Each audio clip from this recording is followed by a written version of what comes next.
What is going on, everybody? Welcome back to another tier list episode. My name is Connor, the co-host with the most, and got a double header for you guys here today. So normally I just do one tier list. It's normally like a bigger tier list with more things, but I decided that today I was going to have two smaller ones.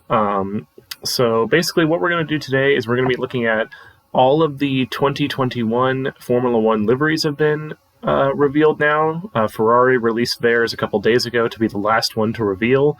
Took me a while to find a tier list that actually had the new Ferrari livery on it, but I finally found one. So we're going to be ranking the 10 liveries, and then also what we're going to be doing is we are going to be looking at the 2017 NFL Draft, but we're just going to look at the top 10 picks.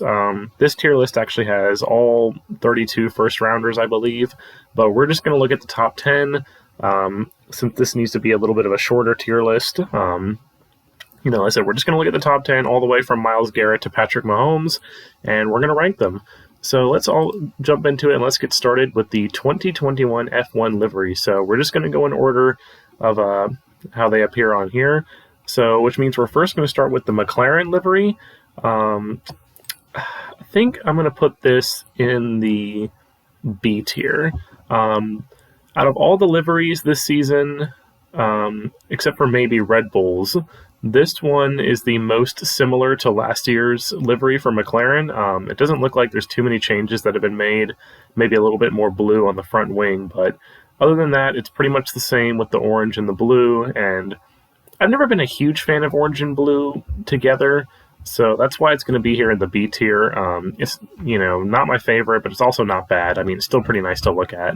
So we're going to put it in the B tier. All right, Ferrari. Now, normally, if this was a normal Ferrari livery, I would have it up here in the S tier. But this is actually going to go down in the C tier because this green right here, it's kind of hard to see. Maybe I can zoom in here and see. Oop. Yeah, just keep zooming in here. This green right here is horrible. I don't know why Ferrari decided to put it in the livery, but Ferrari has always been red, white, and black. And this green just does not go. I mean, it makes it look like a Christmas car. I don't know why it's there. I'm only putting it in the C tier just because it's like... it's a very, it's not too noticeable. Like, it's not a big part of the livery, but it's horrible. I don't know who put this in here, but this is terrible. But the rest of the livery is really good. I mean, it's classic Ferrari, classic red, classic black. It looks basically the same as their livery last year, except for the green. So, that's going down in the C tier. Alpha Tauri, this is going to go... I think I'm also going to put this in the B tier. It's basically kind of like a palette swap from their livery last year, where they just kind of swapped, everywhere where you see blue, this was white last year, and everywhere where you see white was blue last year. So it's basically a palette swap. I mean, it still looks decent. It's not my favorite. It's kind of the same as the McLaren, although this is more of just, I think it's kind of plain. It's not so much that I don't like the color combination. It's just that it's kind of plain. It's just blue and white, woo! So this is going to go in the B tier. I'm going to zoom in a little bit so that way you can see the liveries better. All right, so now Alfa Romeo. This I'm going to put up in the A tier. I do really like, this is also kind of like a palette swap, but I do really like the way they did it this time. I was never a big fan of the red up here with the white. I think it's a lot better with a more white and the red down here. I don't know, it just looks really good to me. Red and white's obviously a good color combination. I don't know, I do like this a lot better than I liked the one last year though, and the one from the year before that. Like I said, it just looked kind of weird with the white and then just this patch of red up here. But now that they've kind of swapped it to where the red's down here and then the white up here, I think it looks way better. And then the red with the white background, I think looks better than the white with the red background. So, yeah. So now, Red Bull. This is an easy S tier. The one team that can pretty much get away with not changing their livery every year and make it still look good. Kind of the same with Ferrari. I don't know why they decided to do this crappy green right here, but Red Bull, it's the same. It's the classic look. I mean, you can't beat Red Bull's livery. it has always looked fantastic, and it still looks fantastic. So S tier for Red Bull. Mercedes, this is going to go. Ooh, I'm going to put this in the A tier. Honestly, I think this would be an S tier for me if it wasn't for the fact that over here you can't really see it because it's a really small picture, but like it basically just says AMG. Like there's a million things that say AMG, like AMG, AMG, AMG, AMG. I'm just like, okay, that's too much. I don't need to see that. But I do like, I liked when they went to the black last year.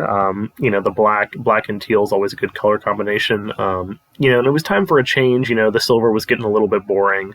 So even though they're still called the Silver Arrows, but I like how they incorporated the red. Red is kind of a tribute to Niki Lauda within their team. He's always been a big part of the Mercedes team, and that's kind of a little tribute to him. But like I said, if it wasn't for this AMG, I'd probably put it up in the S tier. But because of that, over here, it's going to stick in the A tier. All right, Alpine. This is another one going in the S tier. I really love this livery. It's a fresh start for Alpine. It's a fresh start for Renault. This is the only team that's going to be fielding a Renault engine this year. But it's classic. It's blue, it's red, it's white. And I think they did it right because there's another team that I'm going to be talking about here pretty soon that also used red, white, and blue that didn't do it correctly. So I think Alpine did it correctly. There's a nice amount of black in here. It's just a very good look for this team. I really like it. I'm looking for big things. All right, Aston Martin. This, for me, is going to go...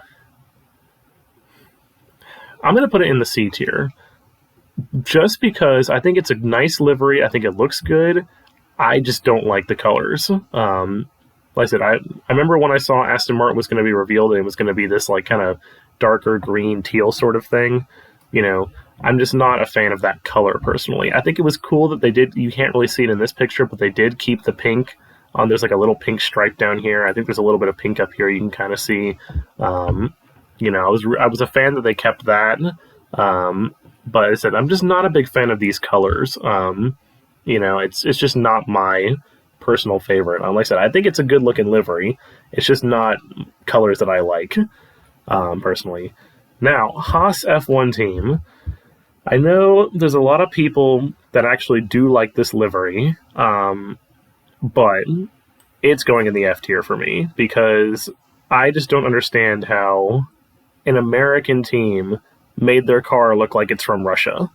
Like you can clearly see here white, blue, red. That's the Russian flag color palette right there. And you can see right here white, blue, red. It's horrible. I don't know. I mean, I know they have a Russian driver now, and Nikita Mazepin, who, he's already got his own issues that I'm also not really a fan of him. There's a lot of people that don't like him, honestly. There's a lot of people that have been calling for Haas to fire him already and get a new driver. But just livery purposes, like I said, it's an American team, and you made your car look like it was Russian. Like, if this was a Russian team, I'd say this is pretty cool. But it's an American team, and it's a car that looks like it's from Russia. And I don't like the fact that Haas went away from their traditional color scheme of kind of gray, red, and black. I thought that was really good. I thought their livery last year was perfect. It was fantastic looking. And now they've gone with this, which again, if you're going to go red, white, and blue because it's an American team, then make it look like an American car. Don't make it look like a Russian car. So, sorry, Haas F1 team, F tier. It's too bad that my favorite team has my least favorite livery. That's pretty sad. Both of the teams I like are not doing too strong with their liveries this year, Haas and Ferrari, so y'all need to step up your game a little bit. And finally, Williams. This is going to go in the A tier. I wish I kind of showed more of the side of this car in this picture, but I do really like the Williams livery. I like the blue and the black, and the white. It's just it's a rebranding for Williams, really, because, they're new ownership in the team. It's just a rebranding, really, and it kind of goes back to their old look too, like the blue and the white, and there's a little bit of that old yellow in there. Like I said, it just kind of looks like their old cars, which is not a bad thing. The old Williams cars looked great, and then this is kind of going back to their roots with this color scheme. So I really like this. Hopefully it's a step in the right direction for Williams because obviously they scored 0 points last year. So look good, feel good, look good, race good. I don't know. There have been cars that have had really good liveries that have done terrible in the past, so, who knows. But A tier for Williams. So, quick recap of this tier list. So we have Haas F1 team down in the F tier. We have Scuderia Ferrari and Aston Martin Racing in the C tier. McLaren and Alpha Tauri in the B tier. Alfa Romeo, Mercedes, AMG, Petronas in the A, and Williams F1 team in the A tier, and Red Bull Racing and Alpine F1 team in the S tier. So now we're going to move on to the 2017 Top 10 NFL Draft tier. Let me back this up so you can see better. You don't need to zoom in quite as much to see these. So we have a lot of tiers here. We have All-Pro, Elite, Pro Bowl, Decent, Average, Bad, Almost Bust, and Bust. I probably won't be using all of these tiers. I probably would if I was doing all 32, but we're just going to do the top 10 for time's sake.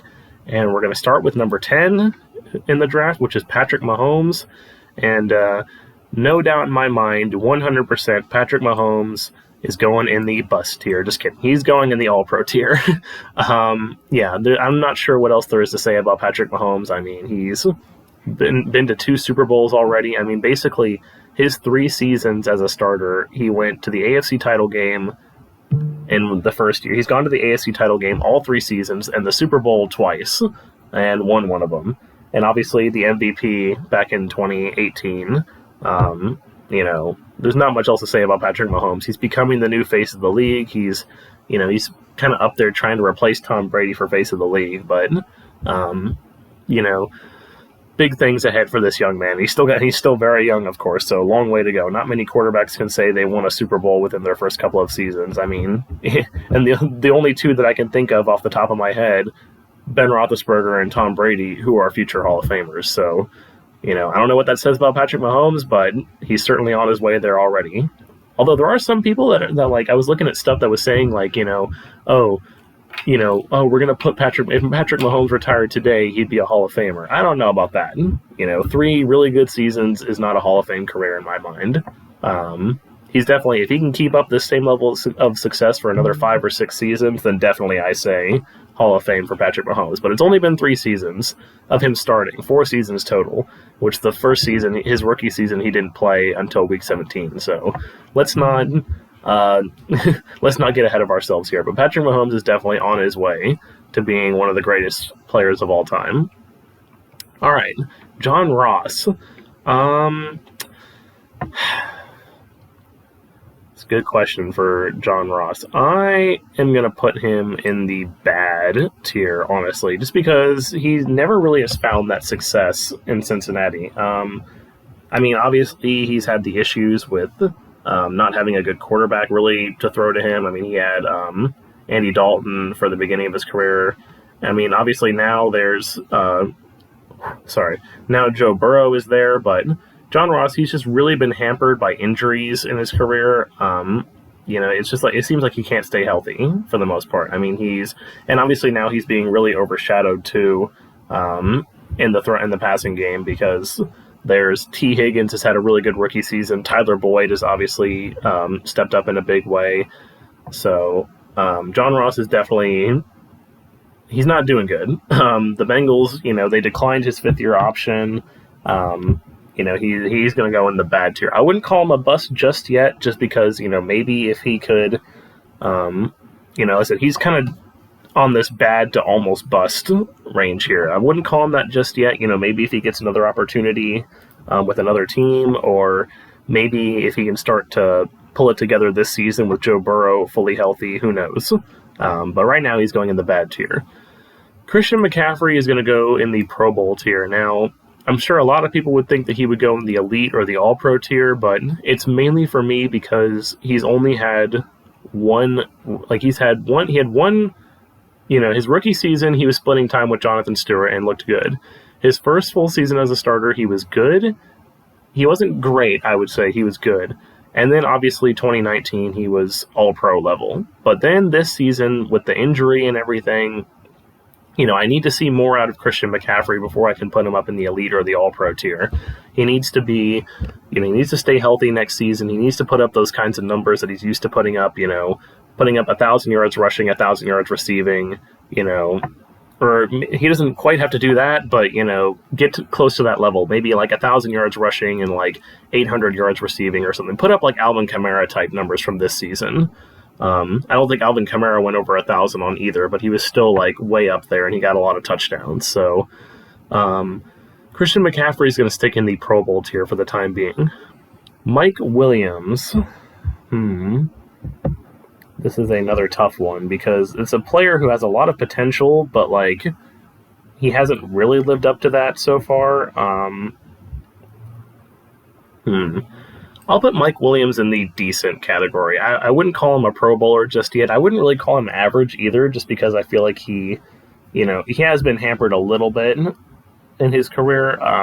He did have one injury that held him out for a little bit, but I'll put him in the decent category. I think he could get up to that level if he can stay healthy and if he can, really start to establish himself. But I don't know. There's just not much to say about Mike Williams. He's obviously, been playing on a team where he's not the number one receiver. Keenan Allen's the number one receiver.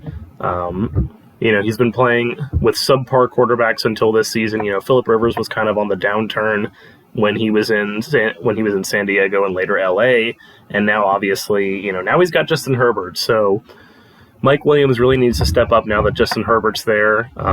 If not, then he's going to start falling further down this list. But for now, we'll keep him in the decent category because he could go up too. Who knows? Jamal Adams, we're going to put him in the elite tier. I'm not gonna quite put him in the All-Pro tier just because I think he fell down a little bit for me this season in Seattle. He played great when he was with the Jets, but obviously this season with Seattle, the Seahawks had a terrible defense. He wasn't, a huge contributor on that team. So, maybe, who knows? Maybe we'll see if he can really get there and get back up to that form that he had with the Jets that earned him that big contract and that earned him the trade to Seattle that cost Seattle some draft picks. So we're going to keep Jamal Adams in the elite tier for the time being. Corey Davis. I'm also going to put him in the decent tier. Well, I'm going to put him in the average tier. I think he's a good receiver. I think he gets a little bit, I don't know, maybe he gets a little bit overhyped sometimes. I think he got a little overhyped this season when A.J. Brown went down and he got a lot of the attention. But I think he's just kind of an average receiver. He's someone who hasn't really lived up to his potential yet, especially being, that he was the number 5 overall pick. You'd think he would be a Pro Bowler by now, but he's not. So, maybe that's being too harsh on him. Obviously, the Titans have a run-first run-first offense with Derrick Henry. Ryan Tannehill's a good but not great quarterback. Him and Mike Williams are kind of mirror images of each other, really. So, I don't know. Maybe I'll put Mike Williams down in the average tier. They're kind of the same to me. Like, they've been playing on teams with, average. I mean, Tannehill's gotten better, but, like, average quarterback play, teams where they're not the number 1 receiver, not even... in some cases, not even the number 2 receiving option, especially in Tennessee for the past couple of seasons. Really, Jonnu Smith has been the number 2 option. And before Jonnu Smith, Delaney Walker was the number 2 option, or number 1 option. So, I think these guys are kind of mirror images of each other, so I'll put them in the average tier. Leonard Fournette, I'm going to put in the decent tier. This is a guy who had a lot of potential in Jacksonville. He had some really good seasons, but also a lot of injuries. And once you kind of get that moniker of being injury prone, it's really hard to get rid of that. So, he had a nice bounce back in the playoffs this year with Tampa Bay, but, who knows if he's going to even be in Tampa Bay this next season. He is a free agent. So, because they signed him on a 1-year deal, so who knows? And depending on where he goes, he could just fade out into obscurity. I don't know. I would think that Tampa Bay would want to try and bring him back. I mean, they do have Ronald Jones, but they also have other concerns with wanting to try and bring back Shaq Barrett. So, I'm not sure if Leonard Fournette is really going to be back in Tampa this year. But, he's shown flashes of brilliance, but a lot of injuries and subpar play in other times has put Leonard Fournette down here in the decent tier for me. I don't know if my co-hosts Zach and Eric would agree with me, but I'm sure Zach will let me know when he watches this when it gets uploaded, whether he thought I put Leonard Fournette in the right spot or not. Okay, Solomon Thomas. Now we're into the top 3 picks. This is another tough one for me, Solomon Thomas, just because I haven't really seen him play all that much. And the fact that he's a defensive end, or no, he's a defensive tackle. Sorry, that he's a defensive tackle. So, listen, I haven't seen him play that much, but I'll put him in the decent tier, just because he hasn't made a Pro Bowl yet. So I don't want to put anyone up in the Pro Bowl tier if they haven't actually made a Pro Bowl yet. So, he's good. I mean, obviously he was hurt this year, and it really hurt his stock. The 49ers didn't pick up his 5th-year option, so I don't really know what is going to happen with him. He suffered a pretty bad injury this year, a torn ACL, but he's good. I mean, defensive tackles, they never really get big stats. That's one thing you have to keep in mind with defensive tackles, is that they really don't put up big stats. They're kind of just there to clog the lane. They're there to stop the run. They're just supposed to be a big body in the middle. I mean, unless you're Aaron Donald, that is. But, no one's Aaron Donald but Aaron Donald. So I think we're going to keep him in the decent tier for now. All right, last 2. Mitchell Trubisky, my dude from UNC that has unfortunately put a very, very, very bad name on UNC quarterbacks. He's a bust. No question about it. The Bears traded up to get him when obviously they could have taken Patrick Mahomes, who's on this list right now, or someone a little bit later if I had done the whole draft class, Deshaun Watson. The Bears will be talking about this for a long time when you see the kinds of quarterbacks that obviously Deshaun Watson and, Patrick Mahomes have turned into. Mitchell Trubisky is a bust, no question in my mind. He's shown times where he can be better, but it's just, he hasn't gotten out of it. He's never going to live up to that number 2 overall pick, and the fact that the Bears traded up to get him. It's not like the Bears were already the number 2 pick. They had to trade up in front of Washington to get him. So it's just, I don't know. I think it's not a good look for him. And as I said, I 100% believe that he is a bust. And finally, Myles Garrett, the number 1 overall pick from the 2017 NFL Draft, the helmet swinger himself. I'm going to put him... do I put him in All-Pro or do I put him in Elite? Because as much as I don't like him, being a Steelers fan, I can't deny how talented he is. I'm going to put him...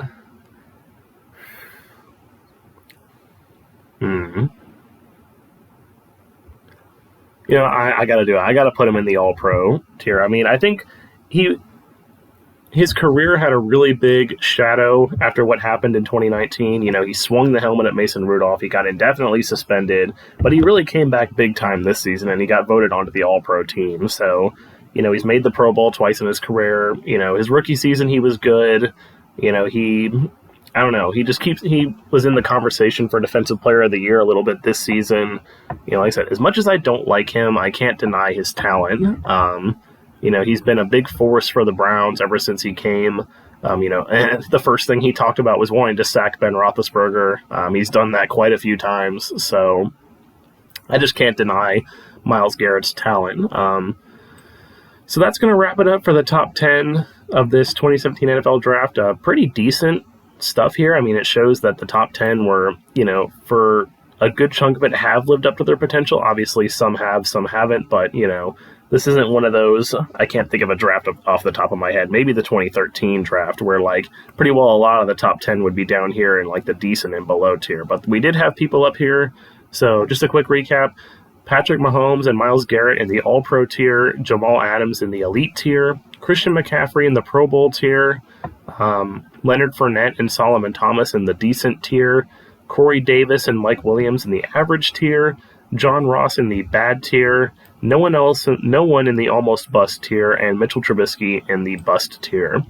So thank you guys so much for watching. Hopefully you enjoyed this double header of a tier list. And I'll be coming back in a few weeks with another one. Make sure to leave suggestions on Twitter. And as always, be clutch.